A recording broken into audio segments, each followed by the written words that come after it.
Баршаларыңызға қайырлы күн. Бүгін осындай өте дәмді болып шығатын фунчоза салатының жасалу жолымен бөлісетін боламын. Менің каналыма тіркелмеген болсаңыз тіркеліп, маған қолдау білдіріп, ұнаса лайк басып, комментарий қалдырыңыз. Салатты жасау үшін ең алдымен етті осылай салонка тәрізді етіп, жұқа етіп осылай турап дайындап аламын. Енді осы дайындап алған етті табаға қуырамын.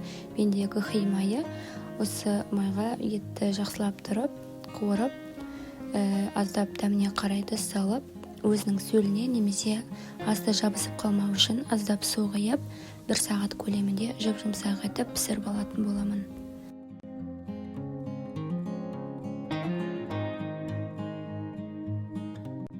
Осы аралықта қажетті салмаларын турап дайындап алатын боламын.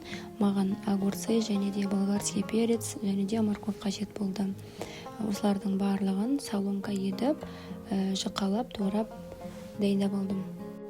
Айтпақшы, менің каналыма тіркелмеген болсаңыз тіркеліп, маған қолдау білдіріп отырыңыз. Барлық қажетті ингредиенттерді описание бөлімінде қалдырамын.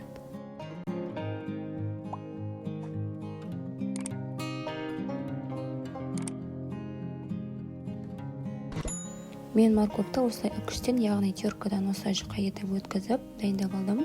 Сіздер қолмен турасаңыздар да болады.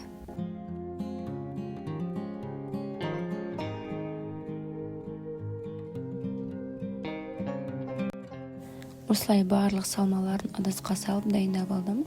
Енді ең негізгі ингредиент, яғни фунчозаны дайындап аламын. Ол үшін осылай фунчозаның 2 бөлігін алып, үстіне кипяток, яғни қайнаған суды құйып, 7-8 минутқа қалдырамын.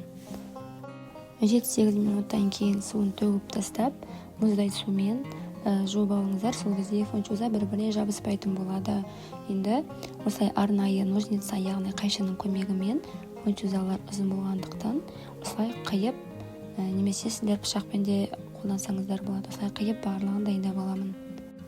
Енді осы дайын болған фунчозаны алдын ала дайындап қойған салмалардың үстіне қосып, дәміне қарай 1 шай қасықпен уксус, оның үстіне 1,5 ас қасық соевый соус және де өзінің арнайы приправасы, яғни чим-чимді қосып, барлығын жақсылап тұрып, біркелкі етіп араластырдым. Осылай тарелкаларға салып, қонақ дастарханға ұсындым. Сіздер де тура осы рецептпен осы салатты жасап көріңіздер. Өте сәтті әрі өте дәмді шығатынына сенімдімін.